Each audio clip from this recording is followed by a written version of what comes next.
अस्सलाम वालेकुम। मेरा नाम अली रज़ा है and I am a digital marketer trainer consultant and blogger. मेरा एक ब्लॉग भी है with the name of aliraza.co जहाँ पे आई एम ट्राइंग कि मैं पर्सनल ब्रांडिंग का एक बहुत अच्छी एग्जांपल आप लोगों के सेट करूँ। आज का जो मेरा वीलॉग है that is on top freelancing mistakes या बिगेस्ट फ्रीलांसिंग मिस्टेक्स या मेन फ्रीलांसिंग मिस्टेक्स जो कि एक आम बंदे को फ्रीलांसिंग करते हुए आते हैं। मैंने अपने आर्टिकल जो मेरा aliraza.co पे है वहाँ पे मैंने पब्लिश किया था, जहाँ पे मैंने बताया था कि there are more than 53 million freelancers in US alone और दे आर प्रोजेक्टिंग के उनकी जो 40% की वर्क फोर्स है इन 2020 that will be based on freelancing. इसके अलावा मैंने एक पेनियर का स्टार्ट भी शेयर किया था अपनी एक पुरानी वीडियो में, जहाँ पे मैंने एक्सप्लेन किया था कि पेनियर टॉप 6 जो कंट्रीज़ हैं फॉर फ्रीलांसिंग हब, उसमें से एक को पाकिस्तान को कंसिडर करता है। Pakistan is being ranked on probably on 4th और 5th नंबर। तो freelancing has a huge potential. जहाँ पोटेंशियल आती है वहाँ पे फिर every one is trying and struggling to have their own freelancing profile setup और have their own freelancing goal setup. अब जब गोल की बात आती है तो क्या करते हैं, सब ट्राई करते हैं, कोशिश करते हैं, और फिर उस कोशिश में कुछ गलतियां हो जाती हैं, कुछ होती हैं जानबूझ के और कुछ ऐसे ही हो जाती हैं। कुछ का हमें पता नहीं चलता और कुछ हम सीखना नहीं चाहते और कुछ जो है हमें कोई बताता नहीं है। तो आज की जो वीडियो है that is about top freelancing mistakes जो एज अ फ्रीलांसर आप करते हैं। नंबर 1 मिस्टेक आई बिलीव जो एज अ फ्रीलांसर करते हैं डैट इज़ आप जब कैटेगरीज बहुत ज़्यादा देखते हैं और आपके जहन में फ़ौरन आता है कि मैं ये काम आउटसोर्स करवा सकता हूँ इस नतीजे में कि ये सारे काम आप कर सकते हैं। इस चक्कर में क्या होता है कि you become a jack of all और आप कुछ नहीं काम स्टार्ट कर पाते। तो आई बिलीव कि नंबर 1 मिस्टेक ये है कि इतनी ज़्यादा चीज़ों, इतनी ज़्यादा जंजाल में बजाय पड़ने के एक चीज़ को पकड़ें जिसमें आप स्पेशलाइज करते हो और उसी के ऊपर काम करें।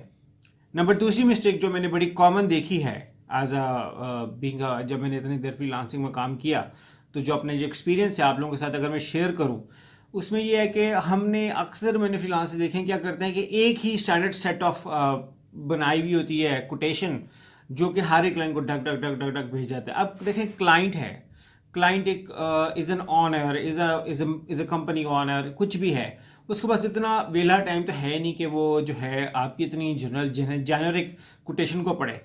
अनलेस एंड अनटिल आपकी कोई कस्टमाइज्ड कोटेशन नहीं होगी, हर एक के प्रोजेक्ट को देख के समझ के उसके मुताबिक जवाब नहीं होगा, तो आई डू नॉट बिलीव कि वो कोई बहुत अच्छा रिस्पांस ले पाएगी। सो मैं सजेस्ट करता हूँ कि आप इस मिस्टेक को बहुत ध्यान करें, क्योंकि ये वो पॉइंट है जहाँ पे मेजर लोग जो हैं वो फिर हिम्मत हार जाते हैं और यहीं से मूव अप हो जाते हैं। तो मैं उनके लिए भी कहूँगा कि हर एक कस्टमाइज प्रोजेक्ट होना चाहिए। जैसे स्टार्ट करें ग्रीटिंग्स करके उनका नाम लें, फिर उनको बताएं कि मैंने उनका प्रोजेक्ट पढ़ा, फिर एक दो उसमें से लाइंस भी कोट करें कि ये आपने बातें डिस्कस की हैं, मैं इसमें एक्सपर्टीज़ करता हूँ, कैसे हो थोड़ा सा एक्सप्लेन करें, तो मेरा ख्याल है ये चीज़ हो सकती है।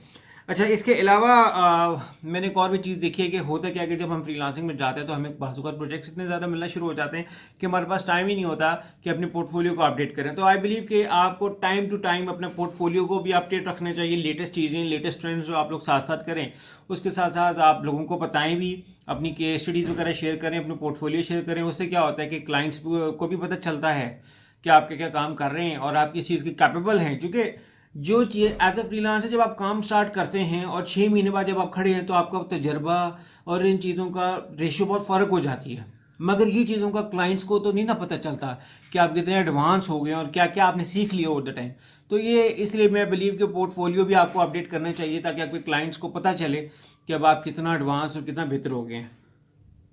अच्छा, इसके अलावा मैं बिलीव करता हूँ कि बहुत ज़्यादा क्लाइंट्स के साथ जो है ना कम्युनिकेशन के ऊपर बहुत ज़्यादा लोग बिलीव नहीं करते और कम्युनिकेशन लेस होने की वजह से ऑफन मिसअंडरस्टैंडिंग्स भी हो जाती हैं और बाज़ औक़ात ये भी हो जाता है कि कुछ टर्म्स एंड कंडीशंस और कुछ चीज़ें ऐसी मिसिंग हो जाती हैं जो लेटर ऑन बाद में रिग्रेट, शर्मिंदगी का बायस बनती हैं। तो इसलिए मेरा ख्याल है कि कम्युनिकेशन को बहुत ज़्यादा फोकस करना चाहिए आप लोगों को, ताकि कोई एरर, कोई गलती, कोई दौरान कोई चीज़ रह न जाए प्रोजेक्ट में और सब चीज़ें क्लियर होनी चाहिए। जब आप प्रोजेक्ट स्टार्ट करें, लेट्स से आपको किसी क्लाइंट के साथ डिस्कशन हुई, डील हुई, अवार्ड हुई है, तो अवार्ड होते वक्त या उससे पहले ये चीज़ें तय कर लेनी चाहिए कि क्या काम करके देना है, कौन कौन सी चीज़ें कवर्ड हैं, कौन सी नहीं हैं, कितने दिन लगेंगे एग्जैक्टली।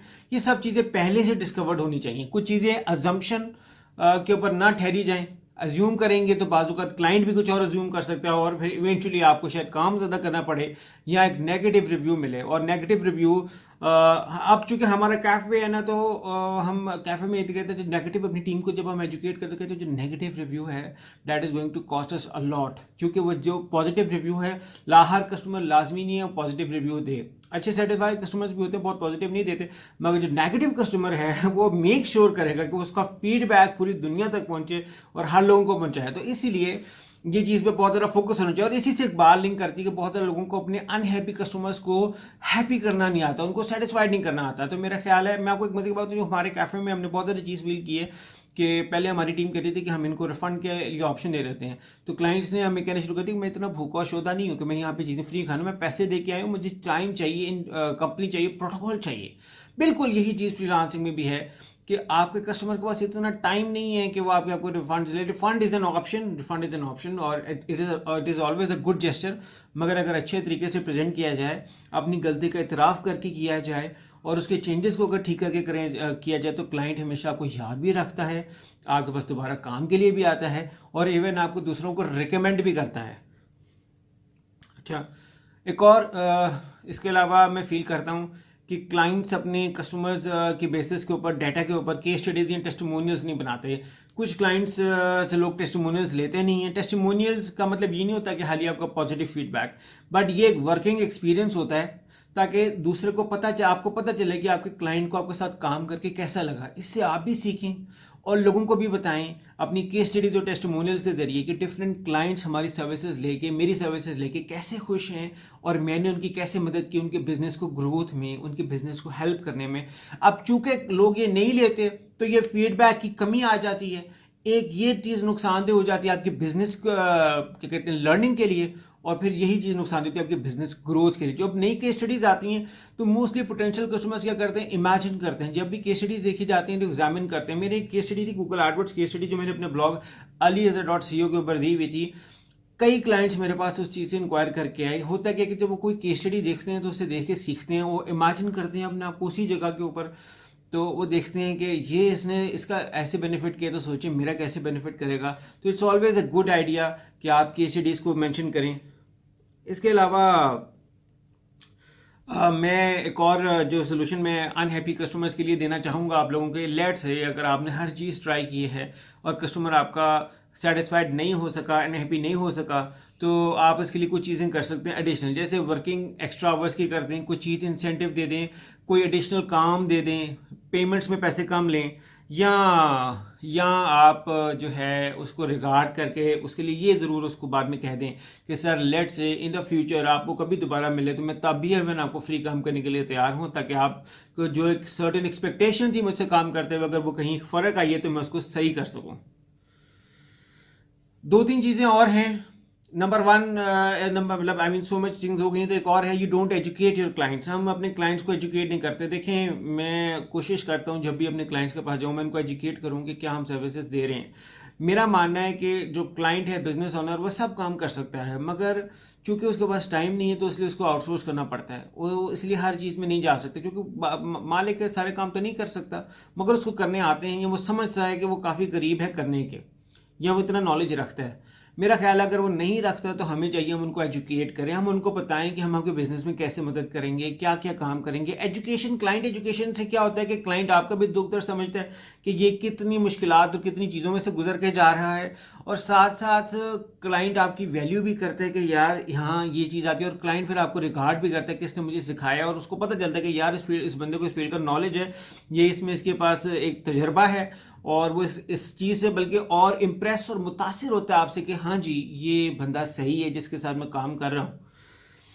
इसके अलावा एक और मैंने फील की है, फ्रीलांसर के साथ प्रॉब्लम क्या होती है, अगर उनका काम चल जाए तो क्या होता है कि they take too much work और टू मच बर्डन ले लेते हैं, और वो बर्डन फिर बाद में इनके लिए जो है ना बहुत मसला हो जाता है। क्यों? क्योंकि उनसे काम संभाला नहीं जाता। वो कहते हैं मैंने काम तो इतना ले लिया, अभी करेगा कौन, और फिर इस चीज़ में आपकी क्वालिटी कॉम्प्रोमाइज़ होना शुरू हो जाती है, और फिर जो सर्विसेज आपकी आहिस्ता डाउन होना शुरू हो जाती है। क्योंकि जब क्लाइंट आपके पास आया था तो एक सर्टन एक्सपेक्टेशन थी जिसके जरिए आपने उसको अब मुतासर किया था, और बाकी क्लाइंट्स ने भी जब आपकी सर्विस बाई की, गिग बाई की, या आपके प्रोजेक्ट्स अप्रूव हुए, वो भी इसी चक्कर में हुए थे कि हाँ जी ये वो चीज़ हमें मिलेगी, ये वो सर्विस हमसे से मिलेगी, मगर जब वो नहीं मिलती तो फिर वो उम्मीद हारते हैं। उसकी वजह क्या होती है, आपके पास टू मच बर्डन है और दैट कॉज अ प्रॉब्लम। बात वक्त ऐसा भी होता है कि हम क्लाइंट एक्विजिशन के चक्कर में हम ओवर प्रॉमिस तो कर देते हैं क्लाइंट को, अच्छा सर ये भी हो जाएगा, ये भी हो जाएगा, मगर जब हम काम करने की बारी आती है तो हम ओवर डिलीवर नहीं कर पाते। तो ये फिर एक प्रॉब्लम आ जाती है लॉन्ग रन में। क्लाइंट को कहते हैं कि यार ये फिर देखें मेरे से ग्रीडी हो रहा है, लालची हो रहा है, मेरा रिगार्ड नहीं कर रहा है, मेरा जेस्टर नहीं कर रहा, और फिर उस चक्कर में क्लाइंट का आपसे ध्यान उठना शुरू हो जाता है। और आई बिलीव कि जब हमारे पास काम आ जाता है तो हम क्या करते हैं कि हम न्यू लर्निंग स्किल्स को छोड़ देते हैं। जबकि हज़रत अली का कौल है कि मोमिन के लिए वो वक्त बदतर है और उसके आने वाले दिन उसके पिछले दिन से बेहतर ना हो, तो हम स्ट्राइव फॉर इम्प्रूवमेंट छोड़ देते हैं जहाँ पे, तो वहीं पे हमारा जवाल शुरू हो जाता है। अब हमारा है ना गूगल एडवर्ड्स का कोर्स है या माइक्रोसॉफ्ट बिंग का कोर्स है, वो हर साल में दोबारा देना पड़ता है, क्योंकि वो कहते हैं कि हर साल आपकी टेक्नोलॉजी में इतनी एडवांसमेंट आ गई है कि आपको टेक्नोलॉजी के साथ अपडेट रहना पड़ता है। तो इसलिए एक ज़रूरी है लर्निंग ऑन करना। मेरा ब्लॉग भी है, तो that is why keep on learning. I also try कि मैं बुक्स सीखूँ, कोई नई स्किल्स के ऊपर जाऊँ कुछ, और साथ साथ मैं अपने आपको ज़माने के साथ साथ अपडेट करूँ, बिकॉज ज़माना बहुत आगे जा रहा है। तो आपको भी चाहिए कि आप ये चीज़, ये मैंने प्रॉब्लम देखी है एज अ फ्रीलांसर जो क्या कहते हैं जिनमें है, तो ये मेरा ख्याल है इसमें भी बेहतरी की जरूरत है। एक और इसके अलावा प्रॉब्लम है, डैट इज टाइम मैनेजमेंट। अब फ्रीलांसर है, फ्रीलांसर को पहले तो फील होता है कि यार मेरे पे वक्त की कोई पाबंदी नहीं है, मैं जिस टाइम चाहे काम कर सकूं, मैं वक्त की कैसे आज़ाद हूं। इस चक्कर में वो रिलैक्स हो जाते हैं लूप, और क्या करते हैं कि अपना प्रोडक्टिविटी ख़राब करते हैं, और फिर क्या होता है इवेंचुअली वो टाइम नहीं मैनेज कर पाता। और खाली फ्रीलांसर्स में नहीं, मैंने टाइम मैनेजमेंट की इशू देखा। मैंने ये एज एन ओवरऑल हमने पाकिस्तान में ये मैंने बहुत ज़्यादा इशू देखा है कि देयर आर मैनी पीपल जो कि लैक करते हैं टाइम मैनेजमेंट, और उसकी वजह से इनकी प्रोडक्टिविटी बड़ी ख़राब है कि वो काम नहीं को सही ध्यान नहीं दे पाते, और 1 घंटे काम 3 घंटे में, 3 घंटे का काम 5 घंटे में।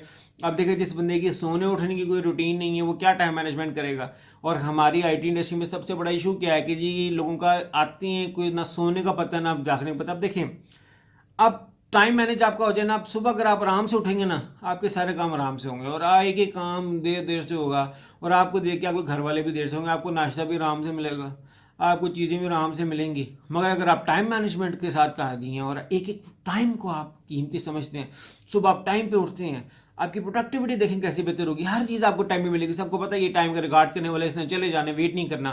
फिर क्या होता है, हर चीज़ आपकी स्केड्यूल में हो जाती है, और फिर आपकी प्रोडक्टिविटी कहाँ से कहाँ चली जाती है। ये नहीं कि आप अपने बिजनेस ग्रोथ, बहुत सारे लोगों के बिजनेस ग्रोथ ना होने की वजह क्या है कि they are not good at time management. और ये तो इतनी चीज़ पॉपुलर है कि इसका तो अपने सब्जेक्ट्स हैं। मैंने एक दफ़ा मैंने वर्कशॉप भी अटेंड की थी टाइम मैनेजमेंट के ऊपर, तो आई लर्न ए लॉट। उन्होंने तो मुझे है बताया कि आप अगर आपने कहीं जाना है तो आप एस्टिमेट करते हैं 30 मिनट का, और इस चक्कर में बात हुआ था आप लेट होकर 25 मिनट में जाते हैं, तो क्या होता है आप सारा टाइम जल्दी में जाते हैं। कहते हैं आप 30 मिनट का रास्ता है, आप इसको 40 मिनट के ऊपर एग्जाम करें, एस्टिमेट करें। जब आप 40 मिनट रखे जाएंगे ना, आप सारा रास्ता रिलैक्स जाएंगे, ना मेंटल स्ट्रेस होगा, ना मेंटल टेंशन होगी, बल्कि और साथ जो है ना आप क्रिएटिव हो जाएंगे, रिलैक्स होकर जाएंगे। तो आई बिलीव कि टाइम मैनेजमेंट इज समथिंग के हमारे एज अ फ्रीलांसर या एज एन आईटी इंडस्ट्री सब लोगों को इस चीज़ पे ध्यान करना चाहिए। आपके सोने उठने की रूटीन होनी चाहिए, प्रोडक्टिविटी की रूटीन होनी चाहिए, ताकि आप अपने डेली प्रोडक्टिव आवर्स को बेहतर कर सकें। देखें, सुबह जागने कोई बहुत बड़ी इंटेलिजेंस ही नहीं है कि आप 24 घंटे नहीं सोए, 48 घंटे नहीं सोए, 36 घंटे नहीं सोए, 36 आवर्स, 72 आवर्स से आप जाग रहे हैं। मेरी नज़र में that doesn't make you sense, that doesn't make you a more creative person. कहते हैं वर्क स्मार्टर नॉट हार्डर। जब आप इस तरह से होते हैं तो फिर क्या होता है, आपकी क्रिएटिव स्किल्स आपकी जीरो हो गई होती हैं, और आप अपने काम के ऊपर कर रहे होते हैं काम, और आप दूसरों को दिखाते हैं कि यार you are very hard worker, कि आप इतनी देर से जाग रहे हैं। तो मेरी नज़र में ये कोई बहुत अक्लमंदी नहीं है। बजाय इसको कि आपको नींद लेनी चाहिए, रात के टाइम सोना चाहिए, दिन के टाइम जल्दी उठना चाहिए। कहते हैं ना, early to bed early to awake makes a man more healthy and wise, कुछ इस तरह की कोटेशन थी। That is too much. और मैं पर फिर भी मैं कुछ पॉइंट्स मेंशन करना चाहूँगा। कुछ क्लाइंट्स के एक और फ्रीलांसर्स की कुछ और एक मिस्टेक होती है, डैट इज़ के they rely on single client, और खुदा ना सा ये सिंगल प्लेटफॉर्म, और खुदा ना सा जब आपकी प्रोफाइल ब्लॉक हो जाती है वहाँ पे, या आपका वो क्लाइंट चला जाता है, तो यू फील के यू आर नोवेयर, और आसमान से ज़्यादा नीचे ठप आ जाते हैं। तो बिलीव मैं करता हूँ कि never ever rely on a single client for your career, या never ever rely on a single platform, because कोई पता नहीं होता कि फ्यूचर क्या हो।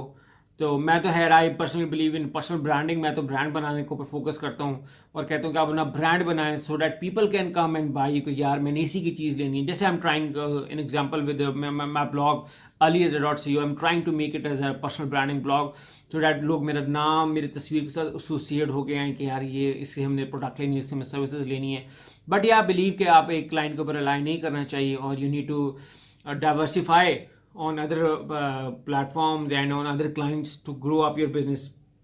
इसके अलावा last mistake is giving up. That is a very saddest part कि जब लोगों का ऑर्डर नहीं आता, लोगों का लेट से डिफरेंट जगहों पे उन्होंने अगर प्रोजेक्ट्स की लिखा हुआ है तो वहाँ पे उनको अवार्ड नहीं मिलता तो दे गिव अप कि यार हमारे बस की बात नहीं है और लोग हिम्मत आ जाते हैं। बट इवेंचुअली ये करते क्या है कि ये इंप्रूव नहीं करते, ये लर्न नहीं करते। आई बिलीव आप अपने कंपेटिटर से बहुत लर्न कर सकते हैं। आप अगर किसी फील्ड में हैं तो उस जो आप प्रोडक्ट सर्विस दे रहे हैं तो उसी का एज एन एम्प्लॉयर बन के प्रोजेक्ट पोस्ट करें तो आपके पास लिस्ट लग जाएगी आपके कंपेटिटर्स की, और उनकी बिडिंग प्रपोजल्स को देखें और समझें कि वो कैसे क्लाइंट्स को ट्रैक करते हैं, क्या उनकी बिडिंग में, क्या उनके प्रपोजल्स में ऐसी क्या क्या बातें हैं जो आपके पास मिसिंग हैं, जिसकी वजह से क्लाइंट्स आपसे इंस्पायर नहीं होते, आपके पास नहीं आते। तो मेरा ख्याल है कि आप उससे बेहतर कर सकते हैं। बिकॉज एक कोटेशन भी थी जो 80% matters is your communication skills and 15 to 20% matters is your technical skills. So what matters really is how do you present yourself and how do you educate your customers on how you are going to give them a benefit. So this makes a lot. और ये था आज का vlog.